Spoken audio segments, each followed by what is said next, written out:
Right. यहाँ पर अब हम देखेंगे दूसरी मेम्ब्रेन का डेवलपमेंट, जिसे हम कनेक्ट करके देख रहे हैं। हमने लास्ट क्लास में, प्रीवियस क्लास में देखा था कि हमने पित्तक कोश को कैसे परिवर्धन हो रहा है उसको देखा और उसके फंक्शंस, उसके कार्य हमने देखे। अब यहाँ पे हम बोलेंगे कोरियन और एम्नियन का जो डेवलपमेंट है, परिवर्धन है, वो यहाँ पर एक साथ होता है। ठीक है, इन दोनों का परिवर्धन एक साथ होता है, इसलिए हम यहाँ पर मान के चलते हैं कि इन दोनों की जो डेवलपमेंट है उसे हम एक साथ ही पढ़ते हैं। ठीक, तो सेकेंड मेम्ब्रेन हम मान के चले कोरियन और एम्नियन। अब इसकी संरचना, इसकी स्ट्रक्चर वाइज हम देख लेते हैं कि किस प्रकार से ये कार्य करेगा।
ठीक है, इस प्रकार से संरचना देखने को अपन को मिलती है।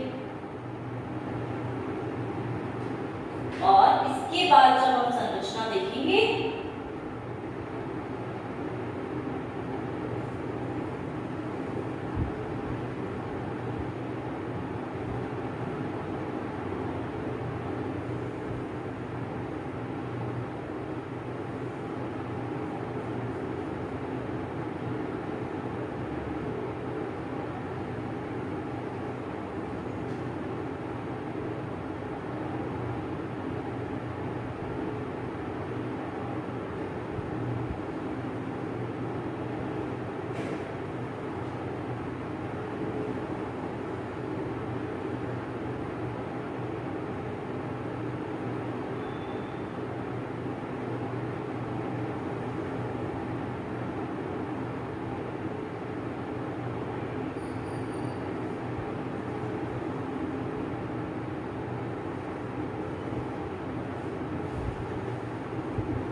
संरचना मिल गई। सबसे पहले अगर हम कोरियन की बात करते हैं तो इसका निर्माण किससे हो रहा है? सोमैटोप्ल्यूज से, जिसका मतलब हुआ कि मीजोडर्म प्लस बीच वाली और बाहर वाली एक्टोडर्म, इन दोनों से मिलकर ये बन गए।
ठीक है, इस प्रकार से हमें यहाँ पे संरचना मिल रही है।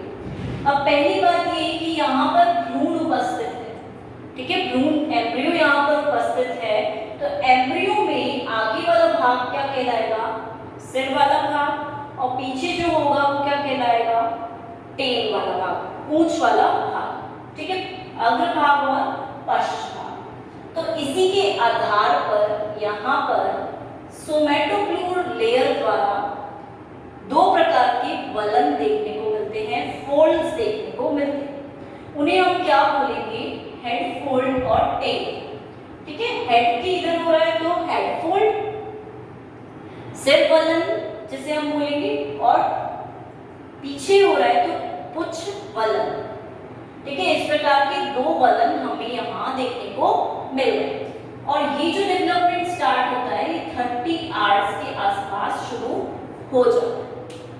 ठीक, इन दोनों मेम्ब्रेन्स का परिवर्तन जो है इस टाइम पे हो जाता है। तो ये चीज हमें क्लियर होगी कि ये हेड फोल्ड है, ये टेल फोल्ड है। ठीक है, दूसरे स्टेज में आते हैं। ये बीच में इसके नीचे जो ये भाग उपस्थित है, ये पूरा क्या है? योग सेल, पित्तक कोश, जो भी बनाया था हमने लास्ट क्लास में। ठीक, इसके अंदर योग उपस्थित रहेंगे। अब नीचे की तरफ आते हैं, दोनों तरफ से तो वलन निकल रहे हैं। अब यहाँ पे और इसके जस्ट पीछे की तरफ भी दो वलन वहां से भी निकलेंगे, उन्हें हम बोलते हैं लेटरल फोल्ड या फिर पार्श्व वलन। ठीक है, क्योंकि दोनों साइड से निकल रहे हैं तो उनको हम नाम देते हैं पार्श्व वलन। तो उन कैसे निकलते हैं? जैसे ये दोनों हैं, ठीक है, और यहाँ से एक वलन और पीछे से एक वलन आके चारों वलन एक जगह पर आकर जुड़ जाते हैं। दोनों तो क्या हुए? पार्श्व, लेटरल फोल्ड। ठीक, और ये वाला हुआ हेड फोल्ड, ये वाला हुआ टेल फोल्ड। तो इस प्रकार से यहाँ पर फोल्ड उपस्थित रहते हैं।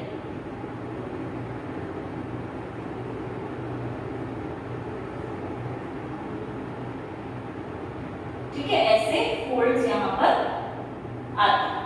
चारों फोल्ड्स, चारों वलन जिस जगह पर आकर जुड़ते हैं उस जगह को हम नाम देते हैं सीरो एमनियोटिक कनेक्शन।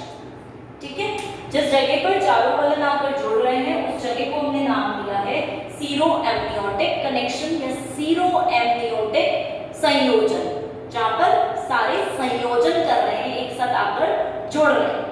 ठीक है, तो यहाँ पर इस कनेक्शन वाली जगह पर क्या होगा? एक गड्ढा जैसी संरचना, या हम बोल सकते हैं एक स्टार, एक स्पॉट जैसी संरचना वहां देखने को हमें मिलेगी, जहां पर चारों मिल रहे हैं। ठीक, अब पहली बात ये कि ये चारों जहां मिल रहे हैं ये बीच में नहीं मिलते हैं, ये थोड़ा सा पश्चिम भाग की तरफ मिलते हैं। क्योंकि जो हेड वलन है, शीर्ष वलन है, ये थोड़ा जल्दी बनना शुरू हो जाता है और जो पुच्छ वलन है उसका निर्माण थोड़ा सा लेट होता है। इसलिए कई बार क्या होता है, ये जो हेड फोल्ड है ये काफी आगे चला जाता है और टेल फोल्ड यहीं तक ही रह जाता है, पुच्छ वलन यहीं तक ही रह जाता है। इसलिए इनका जो कनेक्शन है, संयोजन है, ये बीच में ना होके थोड़ा सा पश्च भाग की तरफ होगा।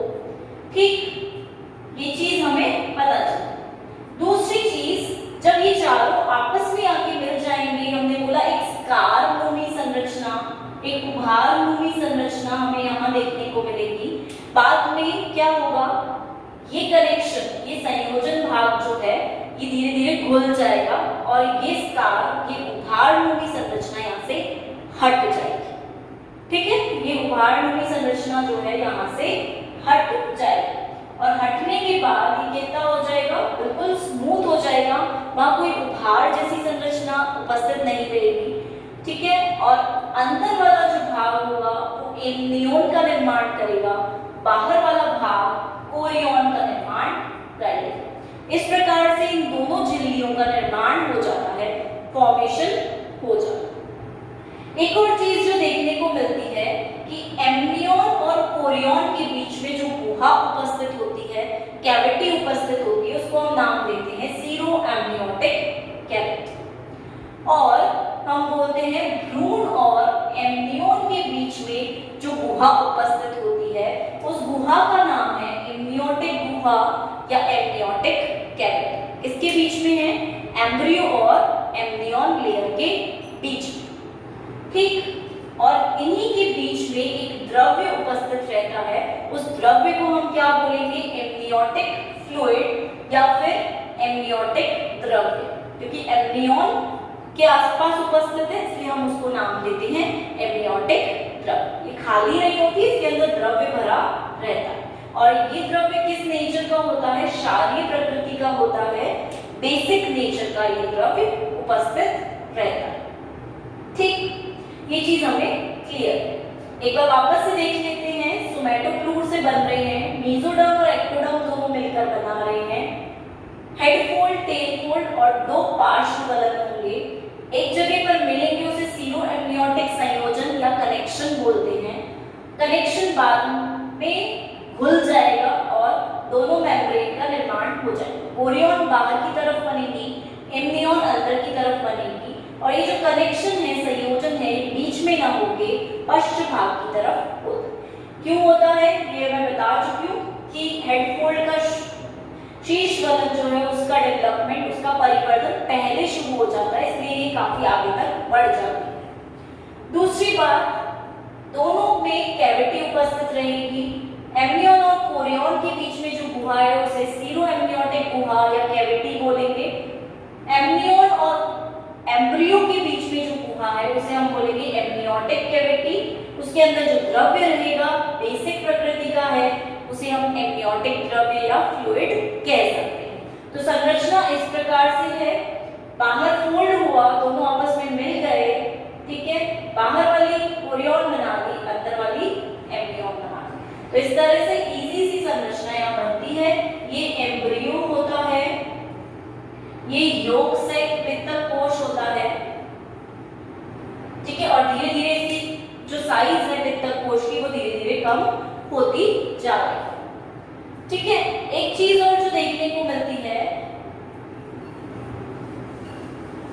कि एमनियोटिक द्रव्य जो है उसके द्वारा हम एमनियोसेंटेसिस की क्रिया करते हैं और उस एमनियोसेंटेसिस में हम क्या करते हैं, एमनियोटिक द्रव्य का कुछ भाग हम बाहर निकाल के उसमें टेस्ट करते हैं।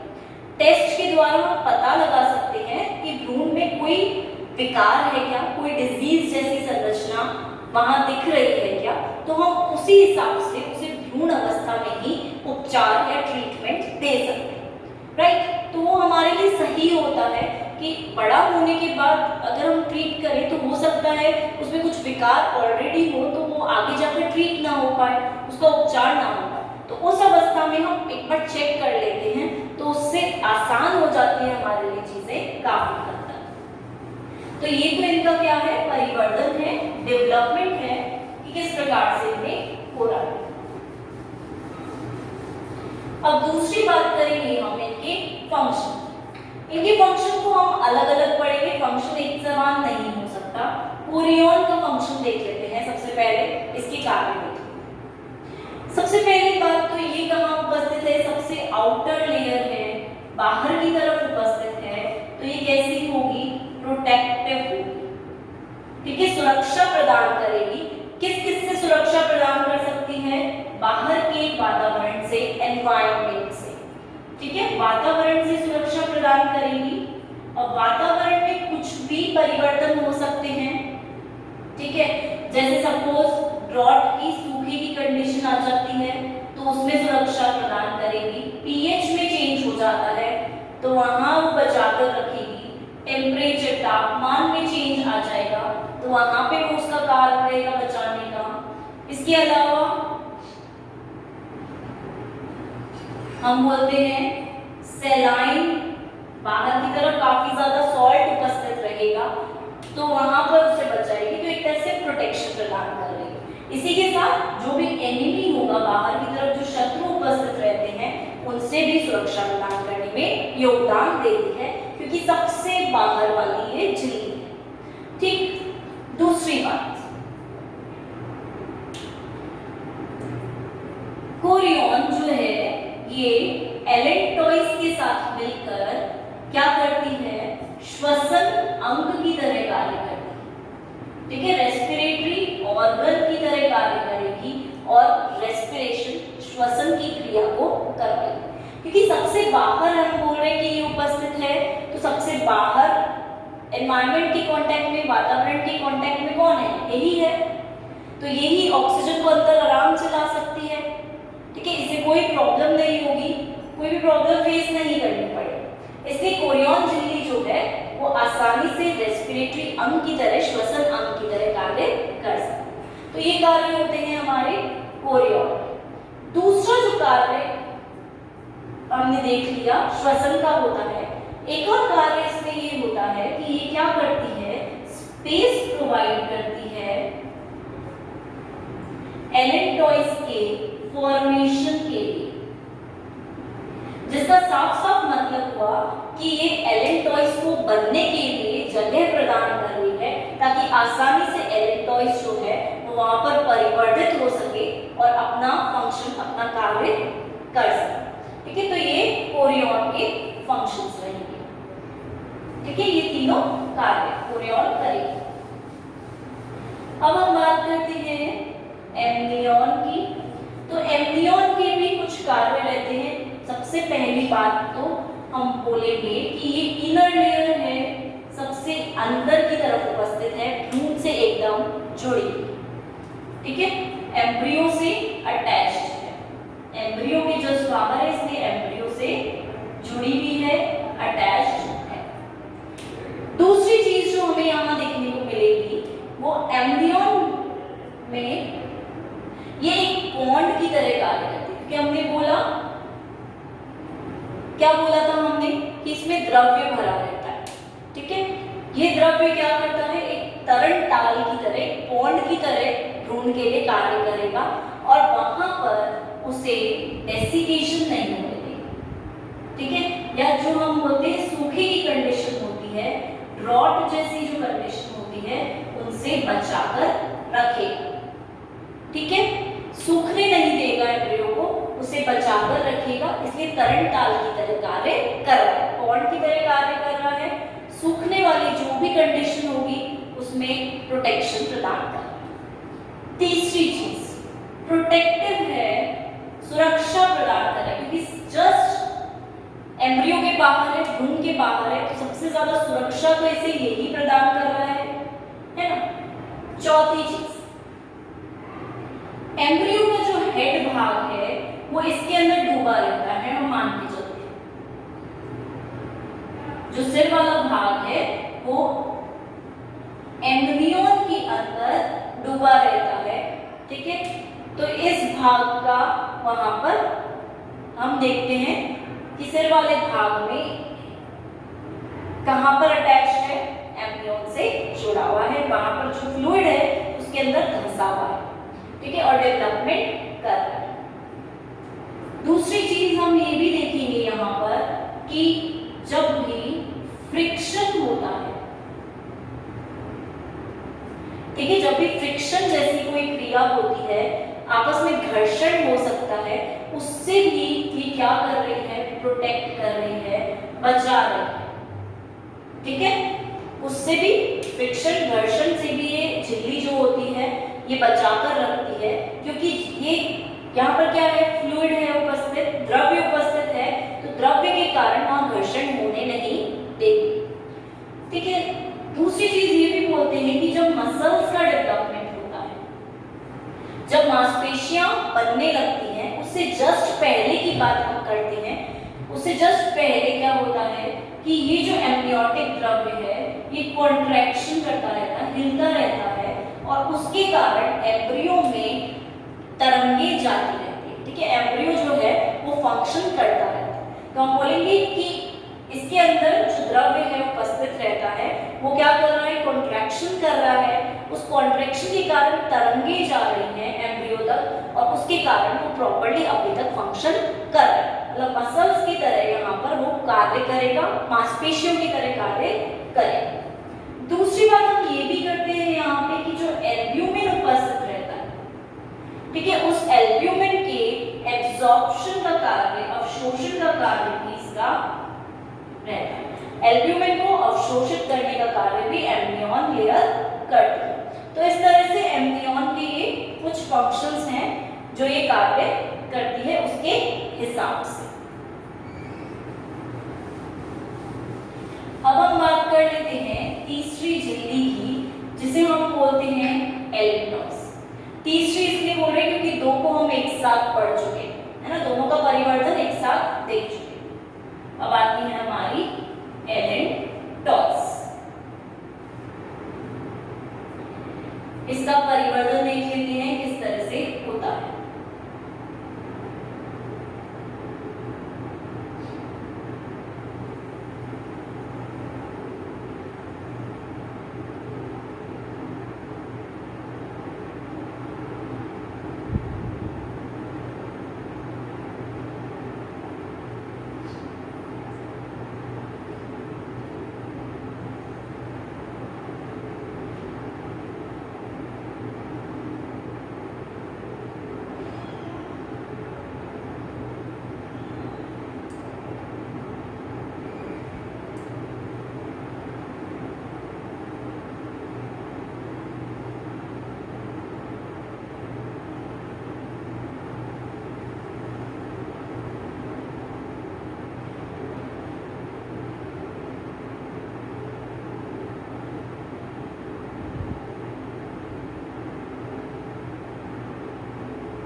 ठीक है, कुछ इस प्रकार की संरचना हमें यहाँ पर देखने को मिलती है। ठीक, इसको हम नाम लेते हैं एल्ब्यूमिन कोश, एल्ब्यूमिन सैक जिसे हम कहेंगे। ठीक है, इसको हम नाम देते हैं एम्नियन, इसको हम नाम देते हैं एलेंटॉइस, वेसिकल, इसको हम नाम देंगे एलेंटॉइस स्टॉक,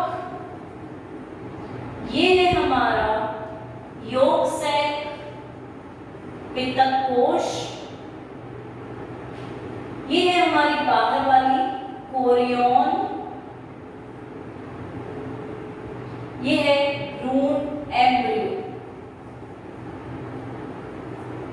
ठीक है। और ये भ्रूण का भाग है हाइंडगट, पश्च आंत्र वाला भाग। तो इस प्रकार से एलेक्टॉइस का फॉर्मेशन होता है, ठीक है। एलेक्टॉइस डेवलपमेंट, एलेक्टॉइस का निर्माण इस तरह से यहाँ पर हो। अब सबसे पहली बात हम करते हैं एलेक्टॉइस के निर्माण की, तो ये किससे बन रहे हैं? स्प्लैंक्टोफ्लूस, ठीक है, जिसका कॉम्बिनेशन क्या होता है? Mesoderm plus endoderm.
ठीक है।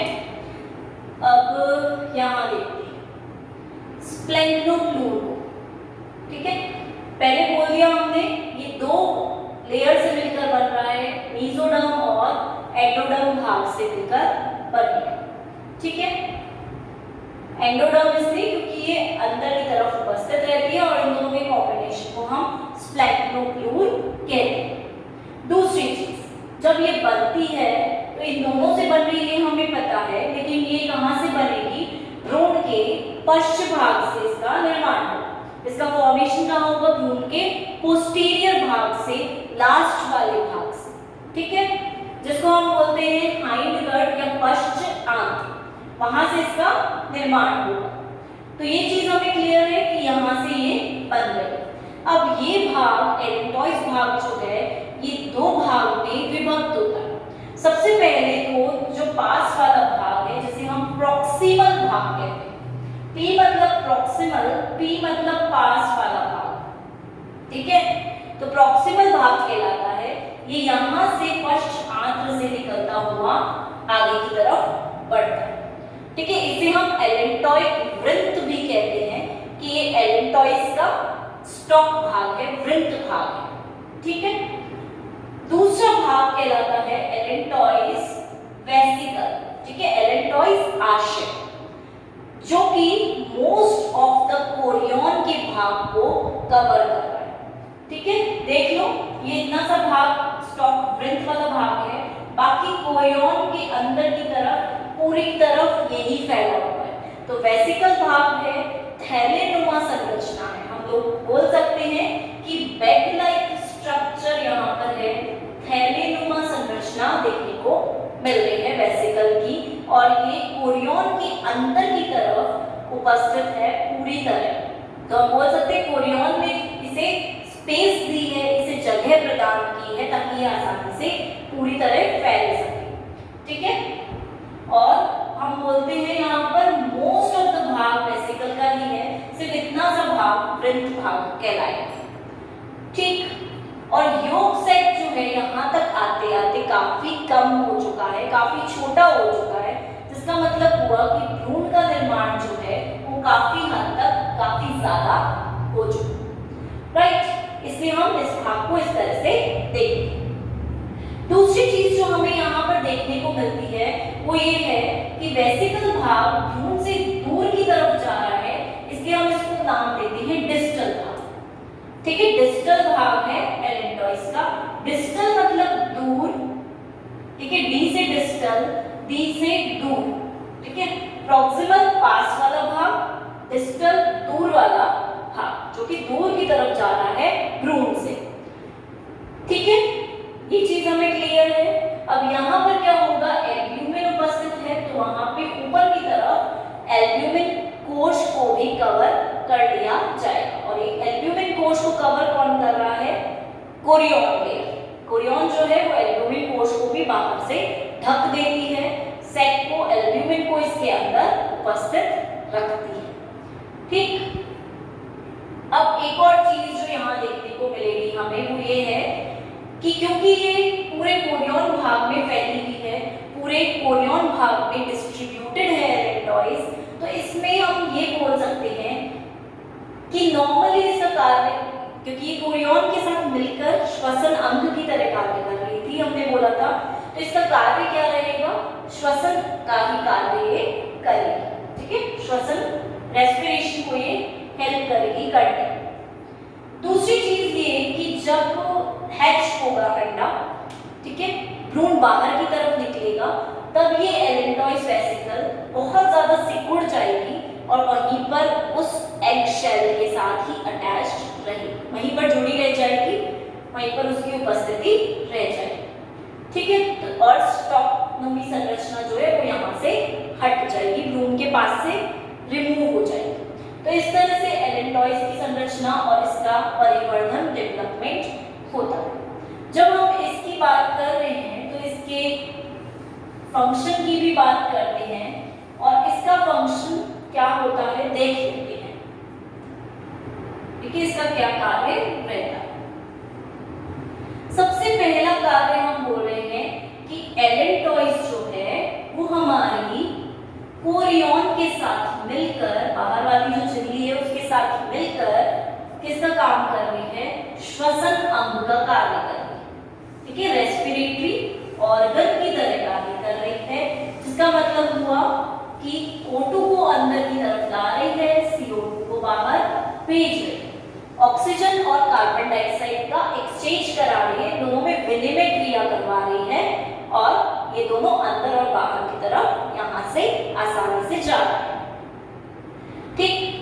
दूसरी चीज, एलेंटॉइस एक्सक्रीटरी सिस्टम की तरह भी कार्य करती है, ठीक है, उत्सर्जी तंत्र की तरह भी कार्य करती है, क्योंकि इसकी संरचना कैसी है, थैलेनुमा आकृति जैसी संरचना है, ठीक है, बैग लाइक स्ट्रक्चर है।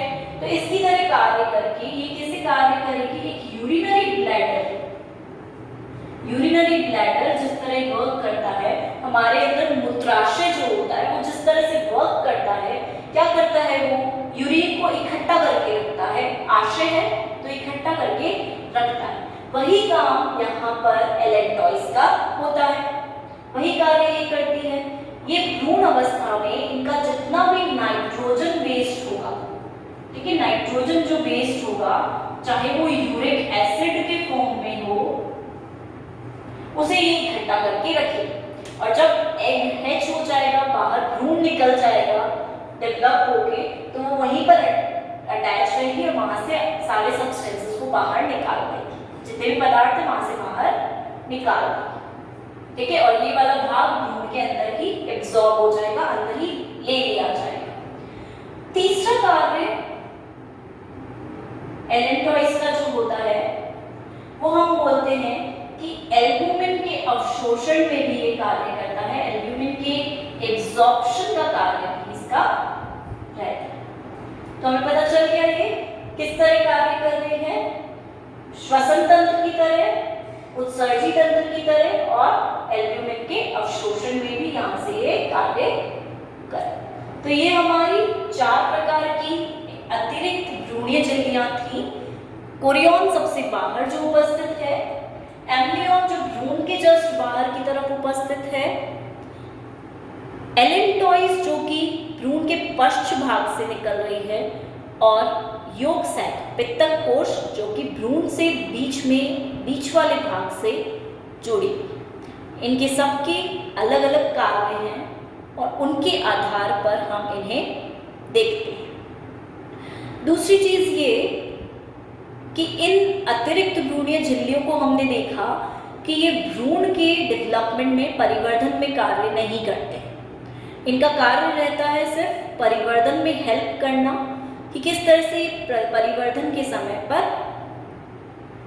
हेल्प कर सकते हैं, अपनी हेल्प प्रोवाइड करते हैं, राइट। और चारों के कार्य हम देख रहे हैं, अलग अलग कार्य चारों परफॉर्म करते हैं।